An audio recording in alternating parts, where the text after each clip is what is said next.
ಆತ್ಮೀಯ ಕೇಳುಗರಿಗೆ ನಿಮ್ಮ ರಮಾಶ್ರೀ ನಾಡಿಗೇರ್ ಮಾಡುವ ನಮಸ್ಕಾರಗಳು. ರಮ್ಯ ಕಥಾಲೋಕಕ್ಕೆ ನಿಮಗೆಲ್ಲ ಮತ್ತೊಮ್ಮೆ ಸ್ವಾಗತ. ನೀವೀಗ ಪ್ರೀತಿಯ ತೇರು ಧಾರಾವಾಹಿಯ 110ನೇ ಅಧ್ಯಾಯವನ್ನು ಕೇಳ್ತಾ ಇದ್ದೀರಾ. ಯಾಕದಿತಿ, ನಿದ್ದೆ ಬರ್ತಾ ಇಲ್ವಾ? ಹಾಸಿಗೆ ಮೇಲೆ ಮಲಗಿದ್ದ ಹೊರಳಾಡುತ್ತಿದ್ದ ಅದಿತಿಯೆಡೆ ನೋಡುತ್ತಾ ಕೇಳಿದ ಆದಿತ್ಯ. ಅದಿತಿ ಹೊರಳಾಡುವುದು ಸಾಕಿನೆಸಿ ಎದ್ದಿಕುಳಿತಳು. ದಿಂಬನ್ನು ಮಂಚದ ಕಟ್ಟಿಗೆ ಒರಗಿಸಿ ಇಟ್ಟು ಬೆನ್ನನ್ನು ದಿಂಬಿಗೆ ಆತು ಕೊಟ್ಟು ಕುಳಿತಳು. ಅವಳ ಪಕ್ಕದಲ್ಲಿ ಅರ್ಧ ಮಲಗಿದಂತೆ ಕುಳಿತ ಆದಿತ್ಯ. ಏನಾಯಿತು? ಯಾಕಿಷ್ಟು ಒದ್ದಾಟ? ಹೀಗೆ ಏನೇನೋ ಯೋಚನೆಗಳು. ಸಣ್ಣ ನಿಟ್ಟುಸಿರು ಬಿಡುತ್ತಾ ಹೇಳಿದಳು ಅದಿತಿ.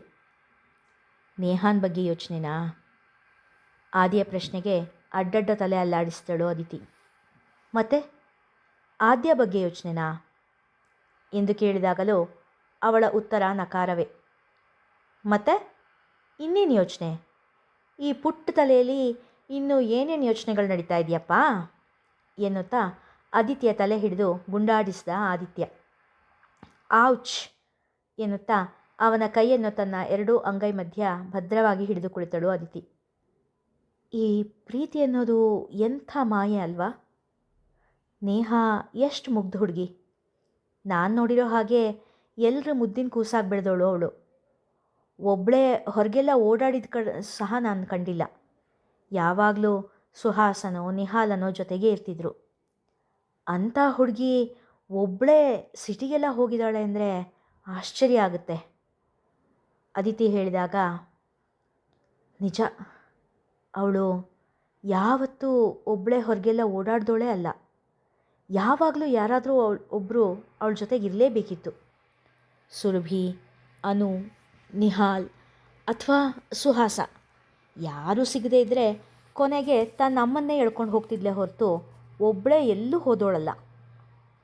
ಇಂಥ ಹುಡುಗಿ ಅಷ್ಟು ಧೈರ್ಯ ಮಾಡಿ ಒಬ್ಬಳೇ ಸಿಟಿಗೆ ಹೋಗಿರಬೇಕಾದ್ರೆ ನಿಜವಾಗ್ಲೂ ಅವನು ಎಂಥ ಮೋಡಿ ಮಾಡಿರಬೇಕು. ಅದಿತಿಯ ಮಾತಿಗೆ ಸಹಮತ ವ್ಯಕ್ತಪಡಿಸುತ್ತಾ ಆದಿತ್ಯ ಹೇಳಿದ. ಎಂಥ ಹೆದರುಪುಕ್ಲರಿಗೂ ಧೈರ್ಯ ತುಂಬಿಡುತ್ತೆ ಈ ಪ್ರೀತಿ. ಪ್ರೀತಿಲಿದ್ದಾಗ ಜಗತ್ತೆಲ್ಲ ಸುಂದರ ಅನಿಸುತ್ತೆ. ಜಗತ್ತಿನ ಯಾವ ಕುರೂಪನೂ ಪ್ರೀತಿಲಿದ್ದವ್ರಿಗೆ ಕಾಣೋದೇ ಇಲ್ಲ. ಪ್ರೀತಿಸಿದವನ ಮೇಲಿನ ಅತಿಯಾದ ನಂಬಿಕೆ ಅವನ ಅವಗುಣಗಳನ್ನೆಲ್ಲ ಮರೆಮಾಚಿಬಿಡುತ್ತೆ. ಬೇರೆಯವರು ಅವನ ಅಥವಾ ಅವಳ ಬಗ್ಗೆ ಏನಾದರೂ ತಪ್ಪಾಗಿ ಹೇಳಿದ್ರೆ ಆ ರೀತಿ ಬುದ್ಧಿ ಹೇಳಿದವ್ರನ್ನೇ ದ್ವೇಷ ಮಾಡೋ ಹಾಗೆ ಮಾಡಿಬಿಡುತ್ತೆ ಈ ಪ್ರೀತಿ ಎಂದ ಆದಿತ್ಯ. ನೇಹಾಗೂ ಅಷ್ಟೇ. ಆ ನಟರಾಜನ ಮೇಲಿದ್ದಿದ್ದು ಕುರುಡು ಪ್ರೀತಿ. ಆ ನಟರಾಜನ ನಿಜಗುಣ ಅವಳ ಮುಂದೆ ಬಯಲಾಗೋ ತನಕ ಅವಳು ಯಾರನ್ನೂ ನಂಬಿಲ್ಲ. ಏನೋ ಮಂಜಣ್ಣ ಚಿಕ್ಕಪ್ಪ ಹಾಗೂ ವಾರಣಿ ಚಿಕ್ಕಿ ಪುಣ್ಯ ದೊಡ್ದಿತ್ತು. ಏನೋ ಅವನ ಮೋಸದ ಜಾಲದಿಂದ ಪಾರಾದ್ಲು. ಅಕಸ್ಮಾತ್ ಸರಿಯಾದ ಸಮಯದಲ್ಲಿ ಸುಹಾಸ ಅಲ್ಲಿಗೆ ಬರದೇ ಇದ್ದಿದ್ರೆ ಅಬ್ಬಾ, ನೆನೆಸ್ಕೊಳ್ಳೋದಕ್ಕೂ ಭಯ ಆಗುತ್ತೆ. ಅದಿತಿ ಢವಢವಿಸುತ್ತಾ ಎದೆಯ ಮೇಲೆ ಕೈ ಇಟ್ಟುಕೊಂಡಳು. ನಿಜಾನೇ, ಆದಿತ್ಯ ತಲೆದೂಗಿದ. ಇದೆಲ್ಲ ನೋಡಿದ್ಮೇಲೆ ನನಗೆ ಆದ್ಯ ಬಗ್ಗೆ ಕೂಡ ಯೋಚನೆ ಆಗ್ತಾ ಇದೆ. ಅವಳು ಕೂಡ ಸ್ವಲ್ಪ ದುಡುಕು ಸ್ವಭಾವದವಳು. ವಿದೇಶಿ ಹುಡುಗನ ಬೇರೆ ಮದುವೆ ಆಗ್ತೀನಿ ಅಂತಿದ್ದಾಳೆ. ಯಾಕೋ ಒಂದು ರೀತಿ ಭಯ ಕಾಡ್ತಾ ಇದೆ. ಅದಿತಿಗೆ ಆದ್ಯಾಳ ಬಗ್ಗೆ ಚಿಂತೆಯಾಗುತ್ತಿತ್ತು. ಆದಿತ್ಯನನ್ನು ಮರೆಯೋದಕ್ಕೋಸ್ಕರ ಯಾರನ್ನಾದರೂ ಪ್ರೀತಿಸಬೇಕು ಎಂದೆಣಿಸಿ ಸ್ಟೀವ್ನನ್ನು ಪ್ರೀತಿ ಮಾಡಿಬಿಟ್ಟಿದ್ದರೆ ಎಂಬ ಭಯ ಅವಳಿಗಿತ್ತು. ಆದ್ಯ ಹಾಗೆಲ್ಲ ಬಿಡಿ. ಹುಡುಗಾಟದ ಹುಡುಗಿಯಾಗಿ ಕಾಣಿಸಿದ್ರೂ ಅವಳು ತುಂಬ ಪ್ರಬುದ್ಧವಾಗಿ ಯೋಚನೆ ಮಾಡೋ ಹುಡುಗಿ. ಎಷ್ಟು ಲವಲವಿಕೆಯಿಂದ ಇರ್ತಾಳೆ. ನಿಜವಾಗ್ಲೂ ಅವಳು ಎಲ್ಲಿದ್ದರೂ ಅಲ್ಲಿ ಜೀವಂತಿಕೆ ಇರುತ್ತೆ. ಎಲ್ಲರನ್ನೂ ತನ್ನ ಮಾತಿಂದ ನಗುವಿನಿಂದ ಆಕರ್ಷಿಸಿಬಿಡ್ತಾಳೆ ಆ ಹುಡುಗಿ. ಪಾದರಸದಂಥ ಚುರುಕು. ಎಷ್ಟು ಹುಡುಗ ಆಗಾಡಿದ್ರೂ ದೊಡ್ಡೋರಿಗೆ ಕೊಡಬೇಕಾದ ಗೌರವನ ಕೊಟ್ಟೇ ಕೊಡ್ತಾಳೆ. ನೀವು ಒಂಥರ ಗಂಭೀರವಾದ ಸಮುದ್ರ ಆದರೆ ಆದ್ಯ ಚಂಚಲತೆಯಿಂದ ಜುಳುಜುಳನೆ ಹರಿಯೋ ನದಿ ಹಾಗೆ. ಆದ್ಯ ನಂಗೆ ತುಂಬ ಇಷ್ಟ. ಆದಿತ್ಯನ ಮಾತು ಕೇಳಿ ಅದಿತಿ ಕಿರುನಕ್ಕಳು.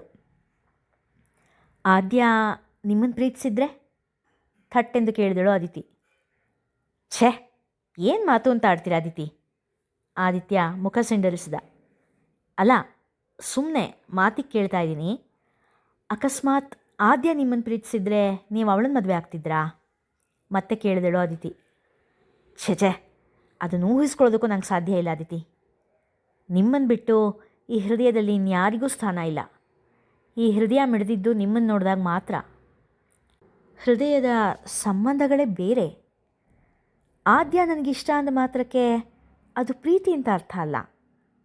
ಈಗ ಒಂದು ಸುಂದರವಾಗಿರೋ ಹೂವನ್ನು ನೋಡಿದ್ರೆ ನಮಗಿಷ್ಟ ಆಗುತ್ತೆ. ಹಾಗಂತ ಆ ಹೂವನ್ನು ಕಿತ್ತು ನಮ್ಮ ಹತ್ರನೇ ಇಟ್ಕೊಳ್ಬೇಕು ಅಂತನಾ? ಸುಂದರವಾದ ಪಕ್ಷಿಗಳನ್ನು ನೋಡಿದ್ರೆ ಖುಷಿ ಆಗುತ್ತೆ, ಇಷ್ಟ ಆಗುತ್ತೆ. ಅದರ ಅರ್ಥ ಆ ಪಕ್ಷಿಗಳನ್ನು ನಾವು ಕರ್ಕೊಂಡು ಬಂದು ಮನೇಲಿ ಇಟ್ಕೊಳ್ಬೇಕು ಅಂತಲ್ಲ. ಆ ಕ್ಷಣಕ್ಕೆ ಅವುಗಳನ್ನು ನೋಡಿದಾಗ ನಮ್ಮ ಮನಸ್ಸಲ್ಲಿ ಸಂತೋಷ ತುಂಬುತ್ತೆ ಅಷ್ಟೇ ಎಂದವನು ಒಂದು ಕ್ಷಣ ಬಿಟ್ಟು, ನಿಮಗ್ಯಾಕೆ ಹಾಗನ್ನಿಸ್ತು ಅದಿತಿ ಎಂದು ಕೇಳಿದ. ಅದೇನೋ ಮೊದಲು ನನಗೆ ನೀವು ಆದ್ಯನ ಪ್ರೀತಿಸ್ತಾ ಇದ್ದೀರೇನೋ ಅನಿಸಿತ್ತು. ತಲೆ ತಗ್ಗಿಸಿ ತನ್ನ ಉಂಗುರದ ಜೊತೆ ಆಟವಾಡುತ್ತಾ ಹೇಳಿದಳು. ಒಮ್ಮೆ ಜೋರಾಗಿ ನಕ್ಕ ಆದಿ, ಯಪ್ಪ ನೀವು ನಿಮ್ಮ ಕಲ್ಪನೆನೋ, ನಾನು ಯಾವತ್ತಾನೇ ಆದ್ಯನ ಹತ್ರ ಹಾಗೆ ನಡ್ಕೊಂಡಿದ್ದೀನಿ, ನೀವೊಳ್ಳೆ ಎಂದ ನಗುತ್ತಲೆ. ಸದ್ಯ ಆದ್ಯ ನಿಮ್ಮ ಥರ ಪ್ರೀತಿ ವಿಷಯದಲ್ಲಿ ಮುದ್ದಲ್ಲ. ಅವಳು ನಿಮ್ಮ ಹಾಗೆ ತಪ್ಪು ತಿಳ್ಕೊಂಡ್ಬಿಟ್ಟಿದ್ರೆ ನಾನು ಅವಳನ್ನು ಫೇಸ್ ಮಾಡೋದೇ ಕಷ್ಟ ಆಗ್ಬಿಡ್ತಿತ್ತು ಎಂದನು. ಆಮೇಲೆ ಗಂಭೀರವಾಗಿ, ಈಗ ನನ್ನ ಹತ್ರ ಹೇಳಿದ ಹಾಗೆ ಆದ್ಯ ಹತ್ರ ಹೇಳಿಬಿಡಬೇಡಿ. ಆಮೇಲೆ ಅವಳು ನನ್ನನ್ನು ತಪ್ಪು ತಿಳ್ಕೊಂಡ್ರೆ ಕಷ್ಟ. ಈಗ ಮದುವೆ ಆಗ್ತಾ ಇರೋ ಹುಡುಗಿ ಬೇರೆ. ಆಮೇಲೆ ಅವಳು ನನ್ನ ಹತ್ರ ಮಾತಾಡೋದಕ್ಕೆ ಮುಜುಗರ ಪಟ್ಕೊಳ್ಳೋ ಹಾಗಾದೀತು. ಎಚ್ಚರಿಕೆ ನೀಡುವ ಹಾಗೆ ಹೇಳಿದನು. ಅದಿತಿಯ ಮಾತಿಗೆ ಆದಿತ್ಯನಿಗೆ ತುಸು ಬೇಸರ ಕೂಡ ಆಯಿತು. ಅವಳಿಗೆ ಬೆನ್ನು ಹಾಕಿ ಮಲಗಿಬಿಟ್ಟನು. ಆದಿತ್ಯನ ಪ್ರತಿಕ್ರಿಯೆ ನೋಡಿ ಅದಿತಿಗೆ ತಾನು ಈ ಮಾತನ್ನು ಆಡಬಾರದಿತ್ತೇನೋ ಎನಿಸಿತು. ಆದರೆ ಮುತ್ತು ಒಡೆದು ಹೋಗಾಗಿತ್ತು. ಮಂಜು, ನಿನ್ನ ಹತ್ರ ಒಂದು ಮುಖ್ಯವಾದ ವಿಷಯ ಮಾತಾಡಬೇಕಾಗಿತ್ತು, ತಿಂಡಿ ತಿನ್ನುತ್ತಾ ಕುಳಿತಿದ್ದ ವಾಗೀಶ ಗಂಭೀರವಾಗಿ ಹೇಳಿದ. ಅವನ ಮಾತು ಕೇಳಿ ದೋಸೆ ಎರಿಯುತ್ತಿದ್ದ ಲೀಲಾ ತಟ್ಟನೆ ಕೈಲಿದ್ದ ಸೌಟು ಕೆಳಗೆ ಬೀಳಿಸಿದಳು. ಎಲ್ಲರ ದೃಷ್ಟಿ ಈಗ ಲೀಲಾಳ ಮೇಲೆ. ಕೈ ಜಾರ್ಬಿಡ್ತು. ಸಮಜಾಯಿಷಿಕೊಟ್ಟ ಲೀಲಾ ವಾಗೀಶನ ಕಡೆ ನೋಡಿ ಕಣ್ಣಲ್ಲೇ ಬೇಡ ಎಂಬ ಬೇಡಿಕೆ ಇಟ್ಟಳು. ವಾಗೀಶ ಮಾತ್ರ ಅವಳ ಬೇಡಿಕೆಯ ಕಡೆ ಗಮನ ಕೊಡದೆ ಮಂಜಣ್ಣನ ಹತ್ತಿರ ಮಾತನಾಡಲಾರಂಭಿಸಿದ. ಹೇಳು ವಾಗೀಶ, ದೋಸೆ ತಿನ್ನುತ್ತಲೇ ಕೇಳಿದರು ಮಂಜಣ್ಣ. ಅಲ್ಲ, ಅದೇನು ಮಾತಿದ್ರೂ ತಿಂಡಿ ತಿಂದಾದ್ಮೇಲೆ ಆಡ್ಬೋದಿತ್ತೋ ಏನೋ. ನೆಮ್ಮದಿಯಾಗಿ ತಿಂಡಿ ಮುಗಿಸಿ. ಹೇಗಾದರೂ ಮಾಡಿ ವಿಷಯ ಹೊರಗೆ ಬರದ ಹಾಗೆ ತಡೆಯುವ ಪ್ರಯತ್ನ ಲೀಲಾಳದ್ದು. ಮಗಳ ಡೈವೋರ್ಸ್ ವಿಷಯ ಕೇಳಿ ಮಂಜಣ್ಣನ ಎದೆ ಒಡೆದೇ ಹೋಗುವುದೇನೆಂಬೋ ಹೆದರಿಕೆ ಲೀಲಾಳದ್ದು. ಅದೇ ವೇಳೆಗೆ ಸುಹಾಸ ಕೂಡ ಮಲಗಿದ್ದವನು ಎದ್ದು ಬಂದ. ಬಾ ಸುಹಾಸ, ಈಗ ನೀನು ಬಂದಿದ್ದು ಒಳ್ಳೆಯದೇ ಆಯಿತು. ಮತ್ತೆ ಮತ್ತೆ ವಿಷಯ ರಿಪೀಟ್ ಮಾಡೋದು ತಪ್ಪಿತು. ವಾಗೀಶ ಹೇಳಿದಾಗ ಮಾತ್ರ ಲೀಲಾ ಅವರಿಗೆ ಸಂಕಟವಾಯಿತು. ಇಲ್ಲಿ ನೋಡಿ, ಒಂದು ನಿಮಿಷ ತಡೀರಿ, ಅವನಿನ್ನೂ ಮುಖ ಕೂಡ ತೊಳೆದಿಲ್ಲ. ಹೋಗು ಸುಹಾಸ, ಮುಖ ತೊಳ್ಕೊಂಡು ಬಾ ಎಂದವರ ಕಣ್ಣು ಎಷ್ಟೇ ಬೇಡವೆಂದರೂ ತುಂಬಿಕೊಂಡಿತ್ತು. ಲೀಲಾ ಅವರ ವಿಚಿತ್ರ ನಡವಳಿಕೆ ಕಂಡ ಮಂಜಣ್ಣ, ವಾರುಣಿ ಇಬ್ಬರಿಗೂ ವಿಷಯ ತಮ್ಮ ಮಗಳಿಗೆ ಸಂಬಂಧಪಟ್ಟಿದ್ದೇ ಇರಬೇಕು ಎನಿಸಿತು. ಇಬ್ಬರ ಎದೆಬಡಿತವು 100ರ ಗಡಿ ದಾಟಿತ್ತು. ಕಾಫಿ, ಹಬೆಯಾಡುವ ಕಾಫಿಯ ಲೋಟ ಹಿಡಿದು ಬಂದಳು ಅದಿತಿ. ಅಲ್ಲಿಡು.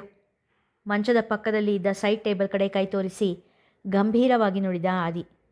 ಅವನ ಗಮನವೆಲ್ಲ ಅಂದಿನ ದಿನ ಅವನು ಕಾಲೇಜಿನಲ್ಲಿ ಮಾಡಬೇಕಾದ ಪಾಠದ ಕಡೆಯೇ ಇತ್ತು. ಅದಕ್ಕಾಗಿ ಸಿದ್ಧತೆ ಮಾಡಿಕೊಳ್ಳುತ್ತಿದ್ದವ ಅದಿತಿಯ ಕಡೆ ತಿರುಗಿ ಕೂಡ ನೋಡಲಿಲ್ಲ. ಪ್ರತಿನಿತ್ಯ ಕಾಫಿ ತಂದವಳ ಕೈ ಹಿಡಿದು ತನ್ನ ಮಡಿಲಲ್ಲಿ ಕೂರಿಸಿಕೊಂಡು ಒಂದೇ ಲೋಟದಲ್ಲಿ ಒಂದು ಗುಟುಕು ತಾನು ಕುಡಿದು ಮತ್ತೊಂದು ಗುಟುಕು ಅವಳಿಗೆ ಕುಡಿಸಿ ರಮಿಸಿ ಮುದ್ದಿಸಿ ಒಂದಿಷ್ಟು ಪ್ರೀತಿಯಿಂದ ಕಾಡಿಸುತ್ತಿದ್ದವ ಇಂದು ಸಪ್ಪೆಯಾಗಿ ಅಲ್ಲಿಡು ಎಂದಾಗ ಪೆಚ್ಚಾಗಿ ನಿಂತಳು. ಕಾಫಿ ಆರೋಗುತ್ತೆ, ಕುಡಿಬಾರ್ದೆ ಎಂದಾಗ ತಾನು ಓದುತ್ತಿದ್ದ ಪುಸ್ತಕದಿಂದ ಕಣ್ಣು ಸರಿಸದೆ ಕಾಫಿ ಲೋಟ ಕೈಲಿ ತೆಗೆದುಕೊಂಡು ಗುಟುಕರಿಸಿದ. ಅವನು ಖಾಲಿ ಲೋಟ ವಾಪಸ್ಸಿಟ್ಟ ಮೇಲೆ ಪೆಚ್ಚು ಮುಖದಿಂದ ಅದನ್ನು ತೆಗೆದುಕೊಂಡು ಹೋದಳು. ದಿನವೂ ಬೇಕೆಂದೇ ಟವಲ್ ಮರೆತು ಹೋಗಿ ಅದರ ನೆಪದಿಂದ ಅದಿತಿಯನ್ನು ತನ್ನ ಬಳಿಗೆ ಕರೆಯುತ್ತಿದ್ದ ಆದಿ ಇಂದು ಮರೆಯದೆ ಟವಲ್ ತೆಗೆದುಕೊಂಡು ಹೋಗಿದ್ದ. ಬೆಳಗಿನಿಂದ ಒಂದು ಬಾರಿಯೂ ತನ್ನನ್ನು ಕರೆಯದೆ ಮುದ್ದು ಮಾಡದೆ ಅದಿತಿ ಅದು ಹಾಗಾಯಿತು, ಅದಿತಿ ಇದು ಹೀಗಾಯಿತು ಎಂದು ಹೇಳುತ್ತಾ ಅವಳ ಹಿಂದೆ ಮುಂದೆಯೇ ಓಡಾಡುತ್ತಿದ್ದ ಆದಿತ್ಯ ಇಂದು ಅದಿತಿಯ ಕಡೆ ಕಡೆನೋಟ ಕೂಡ ಬೇರದೆ ಹೋದಾಗ ಅದಿತಿಯ ಕಣ್ಣು ತುಂಬಿ ಬಂದಿತ್ತು. ಕಾಲೇಜ್ಗೆ ಹೊರಡುವಾಗ ಕೂಡ ತನ್ನ ಕಡೆ ನೋಡದೆ ಹೋಗ್ಬರ್ತೀನಿ ಎಂದಷ್ಟೇ ಹೇಳಿ ಹೊರಟ ಗಂಡನ ನಡೆಯಿಂದ ಅದಿತಿಯ ಮನ ಮುದುಡಿತು.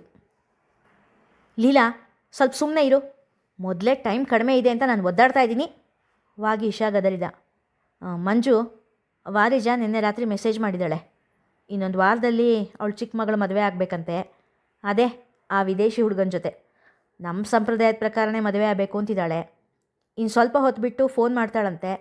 ಮುಹೂರ್ತ ಯಾವತ್ತು ಎಷ್ಟೊತ್ತಿಗೆ ಅಂತ ಗೊತ್ತಾಗುತ್ತೆ. ನಾವೆಲ್ಲರೂ ಒಬ್ಬೊಬ್ಬರನ್ನೊಂದು ಕೆಲಸ ವಹಿಸ್ಕೊಂಡು ಜವಾಬ್ದಾರಿಯಿಂದ ಈ ಮದುವೆ ನಡೆಸ್ಕೊಡ್ಬೇಕಾಗಿದೆ ಎಂದ.